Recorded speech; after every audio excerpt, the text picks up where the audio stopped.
आज की वीडियो में हम लोग बात करने वाले हैं ईएमआरएस लैब अटेंडेंट की फुल स्ट्रेटजी के बारे में। सबसे पहली चीज़, इसमें बहुत सारे लोगों के डाउट आ रहे थे कि इसकी तैयारी कैसे करें, इसमें क्या सिलेबस होता है और क्या पढूं मैं, कहाँ से पढूं, कौन सी बुक फॉलो करूं। ये सारे डाउट आ रहे थे, कॉमन से डाउट आ रहे थे। तो आज इस वीडियो में हम लोग यही जानने वाले हैं कि कौन सी बुक पढ़ें, कितना सिलेबस है और किस सब्जेक्ट को कितना टाइम दें। मोस्ट इंपॉर्टेंट चीज़ थी कि किस सब्जेक्ट को कितना पढ़ें जिससे मेरा सिलेक्शन हो जाए। ठीक है, तो आज की वीडियो में हम लोग बात करने वाले हैं, तो बने रहिए मेरे साथ। शुरुआत करते हैं आज की वीडियो। तो सबसे पहले हम इसके सिलेबस की बात करते हैं। इसका जो सिलेबस है वो रीजनिंग एबिलिटी के 15 क्वेश्चन आने वाले हैं। जो रीजनिंग एबिलिटी है वो 15 क्वेश्चन आने वाले हैं। जनरल अवेयर्स के 15 क्वेश्चन आने वाले हैं। हिंदी के 15 क्वेश्चन आने वाले हैं और इंग्लिश के 15 क्वेश्चन आने वाले हैं। और सब्जेक्ट स्पेसिफिक नॉलेज के 60 क्वेश्चन आने वाले हैं। यानी यहाँ पे मोस्ट इंपोर्टेंट चीज ये है कि रीजनिंग तो 50 क्वेश्चन आ रहे हैं, जनरल 15, हिंदी 15, इंग्लिश 15। ये तो 4 है ना, 4 को मिला के 15 15 15 हो गए। तो तुम्हारे पास कितना हो गया, 60 क्वेश्चन तो ये हो गए। और एक अकेला सब्जेक्ट स्पेसिफिक नॉलेज 60 क्वेश्चन ले जाए। तो आपको सबसे ज्यादा किस पे ध्यान देना है, सबसे सब्जेक्ट स्पेसिफिक नॉलेज पे। अब आगे बात करेंगे सब्जेक्ट स्पेसिफिक नॉलेज होता क्या है, उसके बारे में डिटेल से आगे बात करने वाले हैं हम लोग। भाई इसको 60 हो गए, मिला के 120 क्वेश्चन हो गए। 120 क्वेश्चन के लिए आपको 2.5 घंटे मिलने वाला है। 120 क्वेश्चन सॉल्व करने के लिए आपको 2.5 घंटे का टाइम मिलने वाला है। 2.5 घंटे का टाइम मिलने वाला है। और आपका जो एग्जाम है वो विथ इन 45 डेज, यानी आपको नवंबर के शुरुआत में ही पेपर को देखने को मिल जाएगा। तो जो साथियों ने अभी तक फॉर्म अप्लाई कर दिया है वो इसमें की तैयारी में जोरों से जुट जाएं। और जिन साथियों ने अभी तक अप्लाई नहीं किया है तो उसकी लास्ट डेट 18 तारीख है, तो आप अप्लाई जरूर कर दें। नेक्स्ट चीज, रीजनिंग एबिलिटी के बारे में बात करते हैं। रीजनिंग एबिलिटी की अगर मैं बात करूं तो रीजनिंग एबिलिटी में puzzle, seating arrangement, data sufficient statement, puzzle, seating arrangement, data sufficient statement, विस क्वेश्चन, वर्बल, नॉन वर्बल, ये सारी चीजें आने वाली है। अब बहुत सारे लोगों की ये डाउट आ रहे हैं कि भाई इसको कितना टाइम दें जिससे मेरी रीजनिंग एबिलिटी कवर हो जाए। तो इसको टाइम देने की बात है कि आप पर डे अगर 1 आवर इसको पढ़ते हो तो आपकी रीजनिंग कवर आ जाएगी, क्योंकि ये 15 नंबर आपको कवर करने हैं और बिल्कुल सिंपल क्वेश्चन आते हैं। ठीक है, तो आपको पर डे क्या करना है, 1 आवर की क्लास लेनी है। आप अगर ऑनलाइन किसी से पढ़ रहे हो तो 1 आवर की क्लास ले लो या एक प्रैक्टिस सेट लगाते रहो।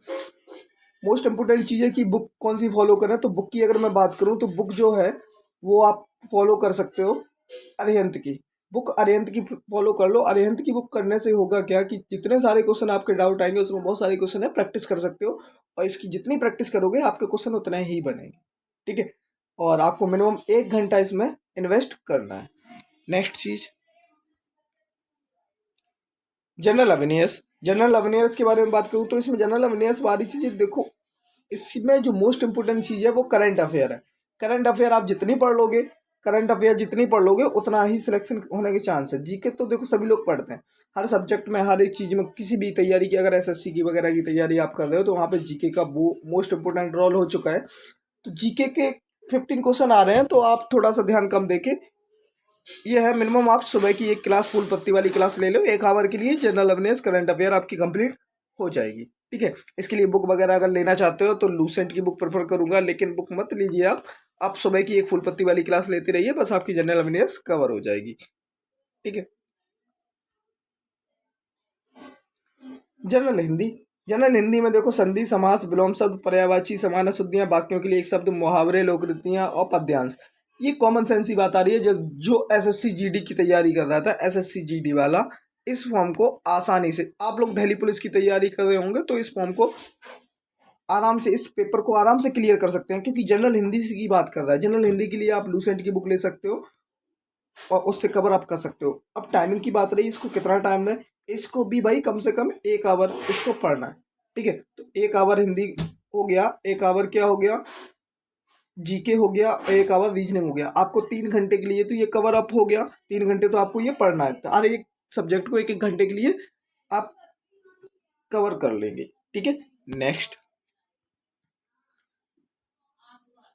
जनरल इंग्लिश की अगर मैं बात करूं तो जनरल इंग्लिश में जनरल इंग्लिश ही आने वाली है, ज़्यादा कोई अलग सी चीज़ नहीं आने वाली है। आर्टिकल आने वाला है, कंप्रिहेंशन आने वाला है, fill in the blanks, adverb, error, correction, sentence arrangement, unseen passage, vocabulary, grammar, idiom and phrases आने वाले हैं। इसके लिए आपको कम से कम 2 घंटे की क्लास आपको 1 से 2 घंटे की मिनिमम क्लास देखनी है, क्योंकि इसमें बहुत सारा सिलेबस ऐसा है जो हमने पढ़ा नहीं होता है। तो आपको कम से कम 2 घंटे तो इसको देना ही है। 3 2 5 हो गया, 2 घंटे आप इंग्लिश को दोगे तो आपकी 15 नंबर की इंग्लिश कवर अप हो जाएगी। बुक की बात करूँ तो बुक आपको इसके लिए लूसेंट की फॉलो कर सकते हैं। लूसेंट की बुक आती है एक जनरल इंग्लिश के नाम से, उसे फॉलो करें, सिंपल सी बुक है और आप इसमें अच्छा खासा स्कोर कर पाएंगे। मोस्ट इम्पोर्टेंट चीज़ है सब्जेक्ट स्पेसिफिक नॉलेज, क्योंकि इसमें जो है ना, इसमें 60 क्वेश्चन आने वाले हैं। इसमें कितने क्वेश्चन आने वाले हैं? इसमें 60 क्वेश्चन आने वाले हैं। मोस्ट इम्पोर्टेंट ये है, यानी 50% तो सारी चीज़ें होगी और 50% ये आने वाला है। पेपर का 50% का हिस्सा ये है। अब इसमें सब्जेक्ट स्पेसिफिक नॉलेज होता क्या है?